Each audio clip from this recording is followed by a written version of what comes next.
गिबियावनो बर'नि news portal नायगिरि बयनिसिमबो सिबिनाय आरो खुलुमनायखौ बावहरग्रोदों।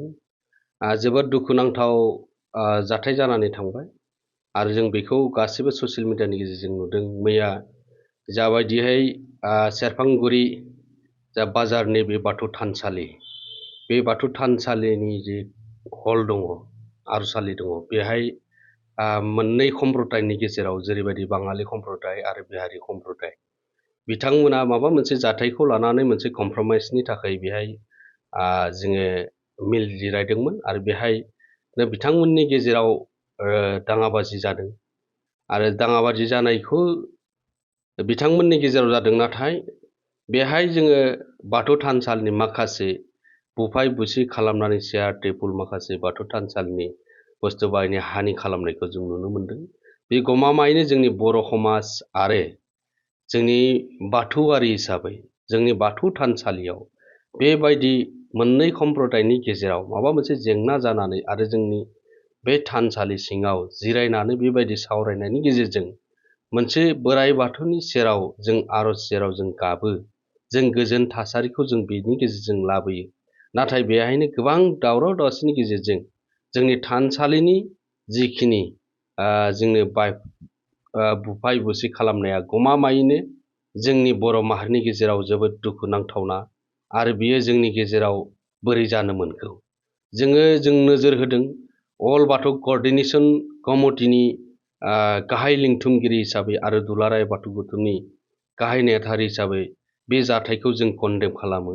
मानो होनब्ला बिथांमोना दिनै थानसालिनि गेजेराव जाबायदि जोंखौ हानि खालामबाय, क्षति खालामबाय, बिनि निस्सय क्षतिपुरनखौ बिथांमोना होथारनांगोन आरो जुदि क्षतिपुरनखौ जुदि होआब्ला बेखौ जोङो क'र्डिनेशन कमिटिनिफ्रायबो बिनि बेबस्था राहा लानाय जागोन, आयेननि राहा लानाय जागोन। मानो होनोब्ला थानसालियाव जोङो बेहाय मोजां थासारि, मोजां परिबेसखौ जोङो सावरायो आरो बेहाय जोंनि हारिनि गेजेराव जेबो दाङाबाजि जायाखै। नाथाय गुबुन मोननै फेदनि गेजेराव दाङाबाजि जानाया जोंनि बाथौ थानसालियाव बे जाथाया जानायावसो जोङो दुलाराय बाथौ गौथुम हिसाबै आरो अल बाथौ क'र्डिनेशन हिसाबै जोबोद दुखु मोननाय फोरमायदों आरो बेखौ जों अल क'र्डिनेशन कमिटिनिफ्राय जोङो बेखौ खावलायगोनसो बिथांमोना थाबैनो जोंनि बे लकेल कमिटिजों सावरायनानै बिनि क्षतिपुरनखौ होनांगौ आरो बियो थाबैनो जानांगौ।